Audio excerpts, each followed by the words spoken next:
नमस्कार, मैं आपके साथ रिंकी वाजपेयी और आप देख रहे हैं न्यूज 24 फर्स्ट एक्सप्रेस। आज की कुछ खास खबरें। सक्रिय सदस्य सम्मेलन एवं युवा मोर्चा ने निकाली बाइक रैली। जी हां, आपको बताते चले, सुमेरपुर रघुवीर पैलेस बाकी रोड में सक्रिय सदस्य सम्मेलन का आयोजन किया गया, जिसमें सदर विधायक डॉक्टर मनोज प्रजापति, जिला पंचायत अध्यक्ष महोबा जेपी अनुरागी, चक्रपाणी त्रिपाठी, अध्यक्ष जिला सहकारी बैंक हमीरपुर महोबा में निवर्तमान जिला अध्यक्ष ब्रजकिशोर गुप्ता की उपस्थिति में आयोजित किया गया। इस सम्मेलन में लगभग 150 से 200 सक्रिय सदस्य उपस्थित रहे। सभी सक्रिय सदस्यों को सदर विधायक डॉक्टर मनोज प्रजापति ने अंग वस्त्र पहनाकर सम्मानित किया। उपस्थित सभी सक्रिय सदस्यों को मुख्य अतिथि और विशिष्ट अतिथियों के द्वारा भारतीय जनता पार्टी की स्थापना के समय से अभी तक के समय में पार्टी के द्वारा किए गए विकास के हित में कार्य पर विस्तृत जानकारी दी गई।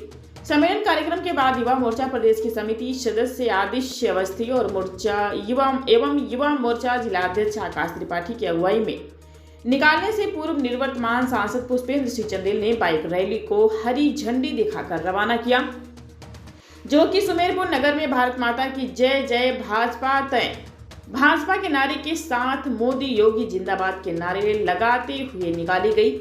आज के इस कार्यक्रम में भारतीय जनता पार्टी के गणेश यादव, दिग्पाल सिंह चंदेल, भार्गव मिश्रा, अशोक सिंह, रणवीर सिंह, अरिमर्दन सिंह, कुलदीप निषाद, आशीष पालीवाल, मुनीर खान, अरविंद श्रीवास्तव, लाला राम निषाद, किशन व्यास, जय नारायण यादव, रेखा सिंह चंदेल, मोहित साहू, राजेंद्र श्रीवास, अनीस मीना यादव, गीता वर्मा, गीता वोमर, साधना सिंह, प्रमोद वर्मा के अलावा सैकड़ों पदाधिकारी और कार्यकर्ता उपस्थित थे।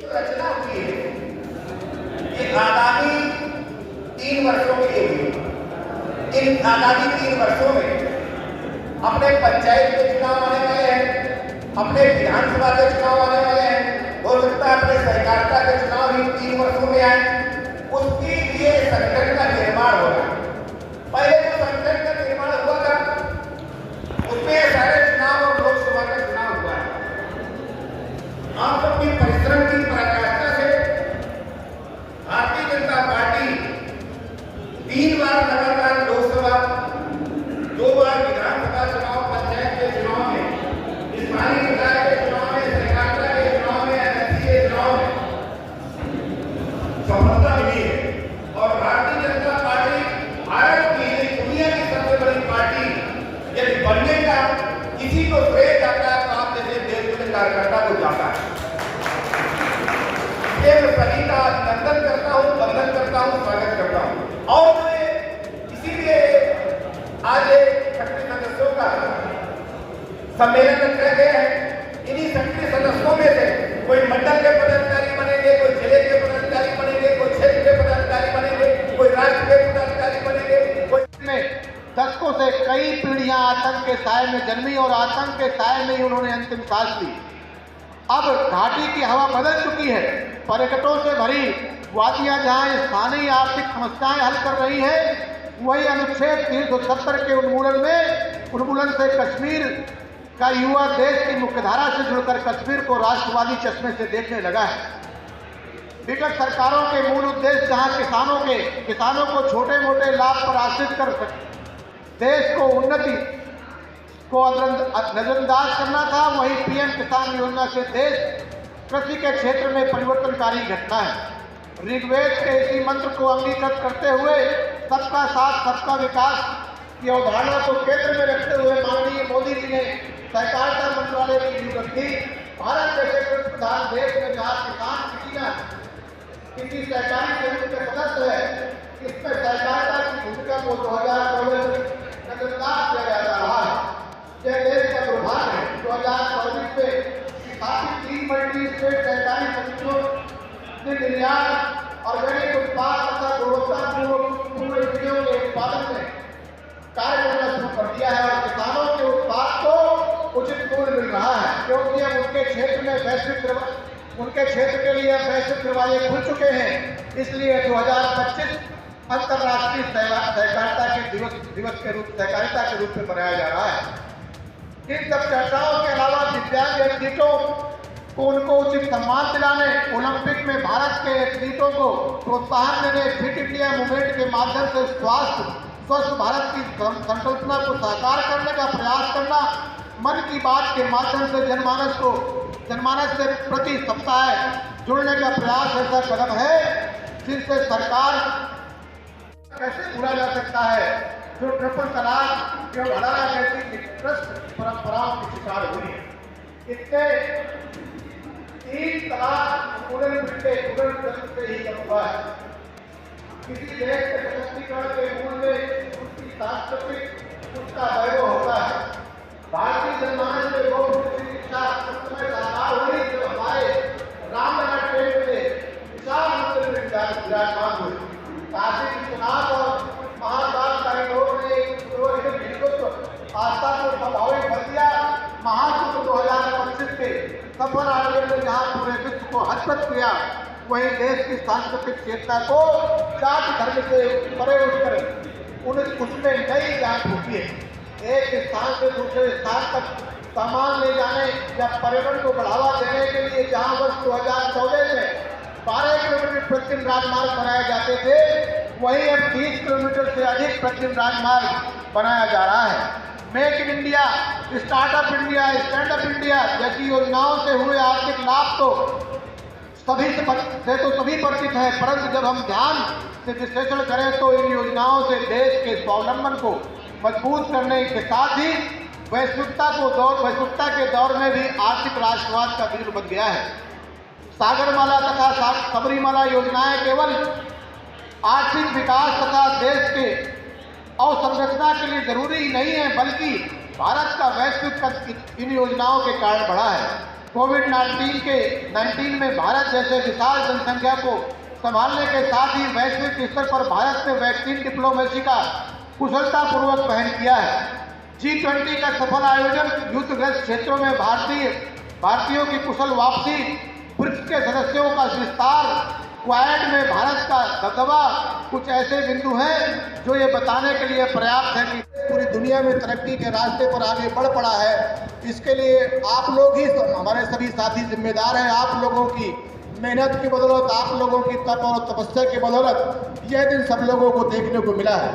सम्मानित साथियों, इस कार्यक्रम में, इस सत्र में जो मुझे बोलने के लिए विषय दिया गया है वो यह है कि मेरे लिए भाग्य का विषय है कि आदरणीय प्रधानमंत्री जी ने विगत 11 वर्षों में भारत की जो विकास यात्रा पूरे दुनिया के सामने रखी है, उसके बारे में हमें आपसे चर्चा करनी है।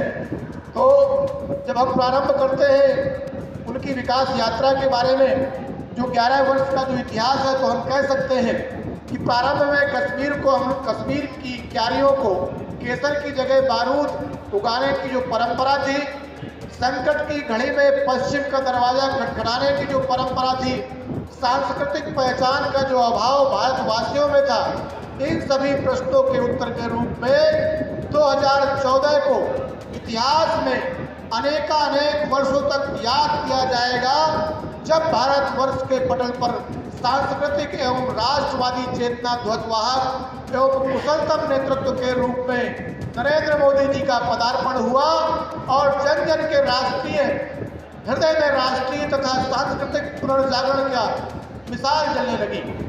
देश आर्थिक, सामरिक तथा सांस्कृतिक रूप से एक वैश्विक महाशक्ति बनने की ओर अग्रसर हुआ।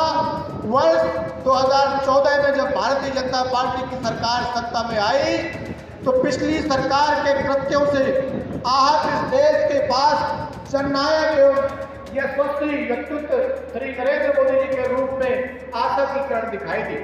बागडोर संभालते समय श्री मोदी जी जो भारत को मिला और गत दशक से थोड़े ही अधिक समय में जो भारत आज हम सभी को गौरवान्वित करता है, इन दोनों के बीच विशाल अंतर परिलक्षित होता है। इस गौरवशाली परिवर्तन यात्रा के हम सभी साक्षी हैं। यह हमारे लिए भाग्य का विषय है। साथियों, आर्थिक समावेशन और प्रत्यक्ष लाभ अंतरण का मुद्दा भी बेईमानी था। जब तक जनता के पास बैंक में खाते न हो, इसी समस्या को समझते हुए केंद्र की माननीय मोदी सरकार ने जन धन योजना के अंतर्गत 2014 से 2024 तक 52 करोड़ से अधिक लोगों के खाते खोले और मन को शांति इस बात से मिलती है कि इसमें 65% से अधिक खाते ग्रामीण अथवा अर्ध शहरी क्षेत्रों में खोले गए थे। ये वह क्षेत्र है जहाँ भारतीय वित्तीय साक्षरता एवं समावेशन स्वतंत्रता के बाद से एक नितांत आवश्यक विषय था।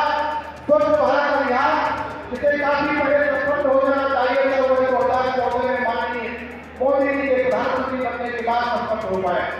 स्वास्थ्य आजादी से एक अहम मुद्दा रहा, जिसके अंतर्गत ना ही भरपूर अस्पताल थे और ना ही कोई इतनी हेल्थ केयर स्कीम जिसके अंतर्गत अधिकार ने जनता को लाभान्वित किया जा सके। भारतवर्ष में 2014 के बाद एम्स हॉस्पिटल की संख्या तो बढ़कर आगे हुई, साथ ही साथ दुनिया में सबसे बड़ी स्वास्थ्य बीमा का योजना आयुष्मान भारत के नाम से बना, जिसने करोड़ों गरीबों के स्वास्थ्य की खर्च की चिंता से मुक्त कर दिया। प्रधानमंत्री जन आरोग्य योजना में सस्ती दवाओं के मिलने से गरीबों की मृत्यु के गाल में समा जाने से रोका गया। उत्तर प्रदेश जैसे विशाल राज्य में 52 मेडिकल कॉलेज बनाकर प्रधानमंत्री जी के दूरदर्शिता का प्रयास था। इसी प्रकार से देश के बेटे को करोड़ों माताओं और बहनों के आशीर्वाद क्यों न मिले।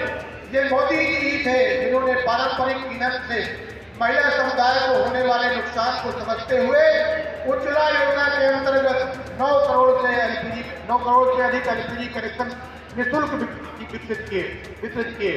नारी शक्ति की चर्चा के दौरान ये बताना भी आवश्यक है कि मुद्रा योजना के दौरान 65% से अधिक लोन महिला उद्यमियों को प्रदान किए गए। हर खबर का अपडेट पाने के लिए बने रहिए हमारे साथ न्यूज़ 24 फर्स्ट एक्सप्रेस के साथ।